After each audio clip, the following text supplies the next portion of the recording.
નમસ્કાર. દિવસભરના તાજા સમાચારોમાં તમારું સ્વાગત છે. તમારી સાથે હું છું પિનલગીરી ગોસ્વામી. સમાચારો વિસ્તારથી જાણીએ એ પહેલા મહત્વના સમાચારો ઉપર એક નજર. મિત્રો, દેશ અને દુનિયાના સુપરફાસ્ટ સમાચારમાં તમારું સ્વાગત છે. અમદાવાદથી મોટા સમાચાર સામે આવ્યા છે. નમાઝ શીખવવાના બહાને સૃષ્ટિ વિરુદ્ધનું કૃત્ય. અમદાવાદના ગાયકવાડ હવેલી વિસ્તારમાં 7 વર્ષના બાળક સાથે સૃષ્ટિ વિરુદ્ધનું કૃત્ય થવાની ગંભીર ઘટના પ્રકાશમાં આવી છે. 7 વર્ષના બાળકને નોમાન શેખ નામના 21 વર્ષીય યુવકે નમાઝ શીખવાડવાના બહાને લલચાવીને મસ્જિદના ધાબા ઉપર લઈ જઈને આ કૃત્ય આચર્યું હતું. બાળક હાલત ગંભીર હોવાથી સારવાર હેઠળ રાખવામાં આવ્યા છે. આરોપીની ધરપકડ અને તેના વિરુદ્ધ અગાઉ મારામારીનો ગુનો નોંધાયેલો છે. પોલીસે તપાસ શરૂ કરી દીધી છે. અન્ય મહત્વના સમાચારની વાત કરીએ તો અંબાલાલ પટેલની ભયાનક આગાહી. હવામાન નિષ્ણાત અંબાલાલ પટેલે ફેબ્રુઆરીમાં કમોસમી વરસાદની આગાહી વ્યક્ત કરી છે. 8 ફેબ્રુઆરીની આસપાસ સક્રિય થતા વેસ્ટર્ન ડિસ્ટર્બન્સના કારણે 10 ફેબ્રુઆરી સુધીમાં ગુજરાતના અનેક વિસ્તારમાં માવઠું થઈ શકે છે. આ બદલાવથી શિયાળુ પાકને નુકસાન અને રોગચાળો ફેલાવાની ભીતિ છે. 12 ફેબ્રુઆરી બાદ તાપમાનમાં વધઘટ થશે. જો કે 20 ફેબ્રુઆરી પછી ઉનાળુ વાવેતર માટે વાતાવરણ સાનુકૂળ રહેશે. અન્ય મહત્વના સમાચારની વાત કરીએ તો ગુજરાત એટીએસે ઝડપેલા આતંકીનો ચોંકાવનારો ખુલાસો. ગુજરાત એટીએસે નવસારીમાંથી ઝડપેલા આતંકી ફૈઝાનની પૂછપરછમાં ચોંકાવનારા ખુલાસા થયા છે. આતંકીએ આગામી માર્ચ મહિનામાં 7 લોકોની હત્યા કરવાનું કાવતરું ઘડ્યું હતું. જે લોકોની સુરક્ષા વ્યવસ્થા નબળી હોય અથવા જેમાં કચાશ હોય તેમને નિશાન બનાવવાનો પ્લાન હતો. આતંકી સંગઠન સાથે જોડાયેલા ફૈઝાન પાસેથી વધુ માહિતી મેળવવા માટે એટીએસ દ્વારા સઘન પૂછપરછ હાથ ધરવામાં આવી છે. અન્ય મહત્વના સમાચારની વાત કરીએ તો ભારત પર અમેરિકાનો વધારાનો ટેરિફ. ભારત પર અમેરિકાનો 25% ટેરિફનો દર હવે સમાપ્ત થઈ ગયો છે. વધુમાં ભારતીય માલ ઉપર અમેરિકાનો ટેક્સ 50%થી ઘટાડીને 18% કરવામાં આવ્યો છે. બંને દેશો વચ્ચેના વચગાળા વેપાર કરાર માટેનું માળખું ટૂંક સમયમાં બહાર પાડવામાં આવશે અને વાટાઘાટો એક વ્યાપક દ્વિપક્ષીય વેપાર કરાર તરફ આગળ વધશે. અન્ય મહત્વના સમાચારની વાત કરીએ તો પોલીસ વાનમાં રીલ બનાવી ભારે પડી છે. ગાંધીનગરમાં સરકારી વાહનોના દુરુપયોગનો વધુ એક કિસ્સો સામે આવ્યો છે. આ કિસ્સામાં એવું હતું કે હોમગાર્ડ વિભાગે કડક કાર્યવાહી કરી છે. પોલીસ વાનમાં બિંદિયા સોમપુરા નામની યુવતીએ રીલ બનાવતા વિડીયો વાયરલ થયો. તપાસમાં ખુલ્યું છે કે 3 ફેબ્રુઆરીએ હોમગાર્ડ દશરથ રાવળે જિલ્લા કમાન્ડન્ટની મંજૂરી વિના સરકારી વાહનનો ઉપયોગ કર્યો હતો. શિસ્ત ભંગ બદલ દશરથ રાવળને સસ્પેન્ડ કરવામાં આવ્યા છે. અન્ય મહત્વના સમાચારની વાત કરીએ તો ચારધામ જતા પહેલા આ સમાચાર વાંચી લો. ઉત્તરાખંડમાં ચારધામ યાત્રા 2026નો પ્રારંભ 19 એપ્રિલથી શરૂ થશે. યમુનોત્રી અને ગંગોત્રીના કપાટ 19 એપ્રિલે ખુલશે, જ્યારે બદ્રીનાથના કપાટ 23 એપ્રિલે ખુલશે. કેદારનાથની તારીખ મહાશિવરાત્રિએ જાહેર થશે. સરકારે આ વખતે રજીસ્ટ્રેશન ફરજિયાત કર્યું છે.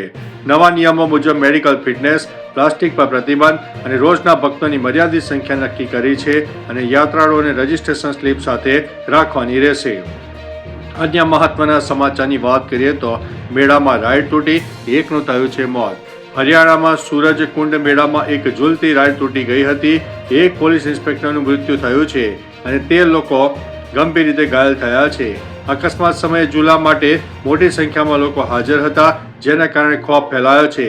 ડેપ્યુટી પોલીસ કમિશનર આયુષ સિન્હાએ જણાવ્યું છે કે જ્યારે રાઈડ તૂટી ત્યારે પોલીસ ઇન્સ્પેક્ટર જગદીશ પ્રસાદ મદદ માટે દોડી આવ્યા હતા. ઘટનામાં ઝૂલાનો એક ભાગ તેમના ચહેરા ઉપર આવ્યો અને માથાના ભાગે ઈજા પહોંચતા તેમનું મૃત્યુ થયું છે. અન્ય મહત્વના સમાચારની વાત કરીએ તો ડુંગળીના ભાવમાં ઘટાડો, ખેડૂતોમાં નિરાશા. ડુંગળી પકાવતા ખેડૂતોની હાલત કફોડી બની છે. રાજ્યના કુલ વાવેતરના 45% હિસ્સો ધરાવતા ભાવનગર અને રાજકોટમાં ખેડૂતોને એક મણના માત્ર 50 થી 100 રૂપિયા મળી રહ્યા છે, જ્યારે રિટેલ માર્કેટમાં ભાવ 25 રૂપિયા પ્રતિ કિલો છે. પ્રતિ વીઘા 35,000 થી 40,000 રૂપિયાનો ખર્ચ કરનાર ખેડૂતોને ભાડું પણ મળતું નથી. વેપારીઓ ગુણવત્તાને કારણે ગણાવે છે, ત્યારે ખેડૂતો હવે સરકાર પાસે સહાયની આશા રાખે છે. અન્ય મહત્વના સમાચારની વાત કરીએ તો ₹10 અને 20ની નોટોની ગુજરાતમાં અછત. રાજકોટ જિલ્લાના પંચાયતના વિપક્ષી નેતા મનસુખ સાકરિયાએ કેન્દ્રીય નાણામંત્રી નિર્મલા સીતારમણને પત્ર લખીને મહત્વની રજૂઆત કરી છે.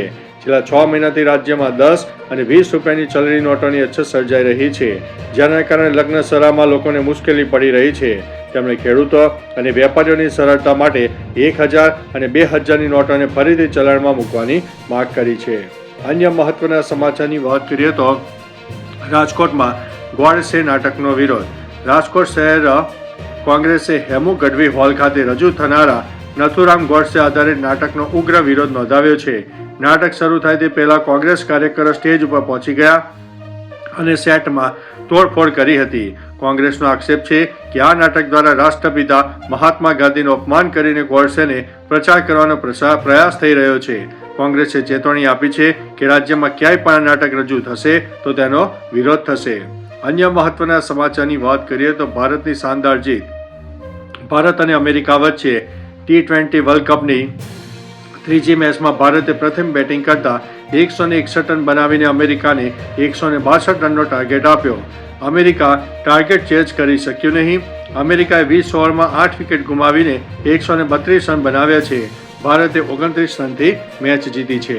અન્ય મહત્વના સમાચારની વાત કરીએ તો ડ્રોન હુમલામાં 8 બાળકો સહિત 24 લોકોના મોત. સુદાનના પ્રખ્યાત અર્ધલશ્કરી જૂથ રેપિડ સપોર્ટ ફોર્સિસ એટલે કે RAF મધ્ય સુદાનમાં એક મોટો હુમલો કર્યો છે. શનિવારે થયેલા હુમલામાં 8 બાળકો સહિત ઓછામાં ઓછા 24 લોકો માર્યા ગયા છે. આ હુમલામાં મધ્ય સુદાનના શહેર રહાદમાં વિસ્થાપિત પરિવારોને લઈ જતા વાહનને નિશાન બનાવવામાં આવ્યું. આ જૂથ લગભગ 3 વર્ષથી દેશ પર નિયંત્રણ મેળવવા માટે સુદાનની સેના સામે યુદ્ધ લડી રહ્યો છે. અન્ય મહત્વના સમાચારની વાત કરીએ તો ગૃહમંત્રી અમિત શાહ આજે છત્તીસગઢમાં નક્સલવાદ ઉપર ઉચ્ચ સ્તરીય બેઠક કરશે. ગૌરવ ગોગોઈન પાકિસ્તાન સાથે કથિત સંબંધો અંગે SIT રિપોર્ટ અંગે આજે રજૂઆત કરવામાં આવશે. દિલ્હીમાં ભાજપ સરકારનું 1 વર્ષ પૂર્ણ, અનેક કાર્યક્રમોનું આયોજન. જાપાનમાં આજે મધ્યવર્તી ચૂંટણીનું આયોજન. T20 વર્લ્ડ કપમાં આજે 2 મેચ, ઇંગ્લેન્ડ વર્સિસ નેપાળ અને ન્યૂઝીલેન્ડ વર્સિસ અફઘાનિસ્તાન રમશે. અન્ય મહત્વના સમાચારની વાત કરીએ તો ભારતમાં મોબાઈલ અને ટીવી જોવા ઉપર શું પ્રતિબંધ. કર્ણાટકના હાવેરી જિલ્લાના 33 ગામોમાં વિદ્યાર્થીઓના અભ્યાસ માટે દરરોજ સાંજે 7 થી 9 વાગ્યા સુધીમાં મોબાઈલ અને ટીવી પર પ્રતિબંધ મૂકવામાં આવ્યો છે. પંચાયત વિકાસ અધિકારીએ ઢોલ વગાડીને ગામ લોકોને આ નિયમનું પાલન કરવા સૂચના આપી છે. વડીલો અને પંચાયતનું માનવું છે કે બાળકો સ્ક્રીન ઉપર વધુ સમય બગાડે છે, જેનાથી તેમના પરિણામો પર ઝાઝી અસર પડે છે. હવે વિદ્યાર્થીઓને અભ્યાસ માટે વધુ સમય મળશે. અન્ય મહત્વના સમાચારની વાત કરીએ તો રશિયામાં ભારતીય વિદ્યાર્થી પર હુમલો. રશિયાના મોસ્કો કોટસ્તાન સ્થિત ઉફા સ્ટેટ મેડિકલ યુનિવર્સિટીમાં ભારતીય વિદ્યાર્થીઓ પર હુમલો થયો. અહીં એક કિશોર હુમલાખોરે હોસ્ટેલના સ્પોર્ટ્સ હોલમાં ઘૂસીને તેના ઉપર હુમલો કર્યો. આ ઘટનામાં 4 ભારતીય વિદ્યાર્થીઓ સહિત કુલ 6 લોકો ગંભીર રીતે ઘાયલ થયા છે. ઇન્ડિયન એમ્બેસીએ જણાવ્યું છે કે ઘાયલોની યોગ્ય સારવાર ચાલી રહી છે. પોલીસે આરોપીની ધરપકડ કરી લીધી છે અને આગળની કાર્યવાહી હાથ ધરી છે. અન્ય મહત્વના સમાચારની વાત કરીએ તો કેપ્ટન સૂર્યાએ કોહલીનો પણ રેકોર્ડ તોડ્યો. T20 વર્લ્ડ કપ 2026ની ભારતની પ્રથમ મેચમાં અમેરિકા 29 રનથી હરાવીને ભારતે શાનદાર શરૂઆત કરી છે. આ જીત હીરો કેપ્ટન સૂર્યકુમાર યાદવ રહ્યા છે, જેમણે 84 રનની વિસ્ફોટક ઇનિંગ રમી હતી. આ સાથે સૂર્યાએ વિરાટ કોહલીનો રેકોર્ડ તોડી નાખ્યો છે અને તે હવે T20 ઇન્ટરનેશનલમાં સૌથી વધુ player of the match award જીતનાર ભારતીય ખેલાડી બની ગયા છે. કેપ્ટન તરીકે સૂર્યાએ 1000 રન પણ પૂરા કર્યા છે. અન્ય મહત્વના સમાચારની વાત કરીએ તો નક્સલવાદ પર હાઈ લેવલની મીટિંગ. કેન્દ્રીય ગૃહમંત્રી અમિત શાહ હાલ છત્તીસગઢની 3 દિવસની મુલાકાતે છે. આજે રાયપુરમાં સવારે 11 વાગે તેઓ નક્સલવાદના મુદ્દે રાજ્ય અને કેન્દ્ર સુરક્ષા એજન્સીઓ સાથે હાઈ લેવલ મીટિંગ યોજશે. ત્યારબાદ છત્તીસગઢ @25 નેશનલ કોન્ફરન્સમાં મુખ્ય અતિથિ તરીકે હાજરી આપશે. આ મુલાકાત નક્સલ વિરોધી અભિયાન માટે મહત્વની સાબિત થશે. અન્ય મહત્વના સમાચારની વાત કરીએ તો ગુજરાતમાં ઠંડીની વિદાય, પવનની દિશા બદલાતા તાપમાનમાં વધારો. ગુજરાતમાં ઉત્તર પૂર્વથી પૂર્વ તરફના પવનો ફૂંકાવાને કારણે ઠંડીનું જોર ઘટ્યું છે. રાજ્યના વિવિધ શહેરોમાં તાપમાન 1 થી 2 ડિગ્રી સુધી વધઘટ જોવા મળી રહી છે. હવામાન વિભાગના જણાવ્યા અનુસાર આગામી સમયમાં ઠંડીમાં વધુ ઘટાડો થશે. રાજ્યમાં સૌથી નીચું તાપમાન નલિયામાં 13.2 ડિગ્રી નોંધાયું છે, જ્યારે અમદાવાદમાં 19, ગાંધીનગરમાં 18.8, ડીસામાં 14.8 અને કેશોદમાં 14.3 ડિગ્રી તાપમાન નોંધાયું છે. અન્ય મહત્વના સમાચારની વાત કરીએ તો ચાંદીના ભાવમાં કડાકો. એક જ સપ્તાહમાં અડધા ભાવ ઘટ્યા છે. છેલ્લા એક અઠવાડિયામાં સોના અને ચાંદીમાં ભારે ઉતાર ચઢાવ જોવા મળી રહ્યો છે. ગયા શુક્રવારે સોનાનો ભાવ 1,50,849 પ્રતિ 10 ગ્રામ અને ચાંદીનો ભાવ 2,91,922 પ્રતિ 1 કિલો પર બંધ થયો હતો. જો કે આ શુક્રવારે સોનું વધીને 1,55,050 રૂપિયા અને ચાંદી ઘટીને 2,49,499 ઉપર બંધ થયું છે. એટલે કે સપ્તાહમાં ચાંદીના ભાવમાં 4,42,423 રૂપિયાનો ઘટાડો થયો છે, જ્યારે સોનામાં 4,201 રૂપિયાનો વધારો થયો છે. તો ચાલો મિત્રો, ફરીથી દેશ અને દુનિયાના સુપરફાસ્ટ સમાચાર લઈને મળતા રહીશું. ત્યાં સુધી અમને રજા આપશો. નમસ્તે.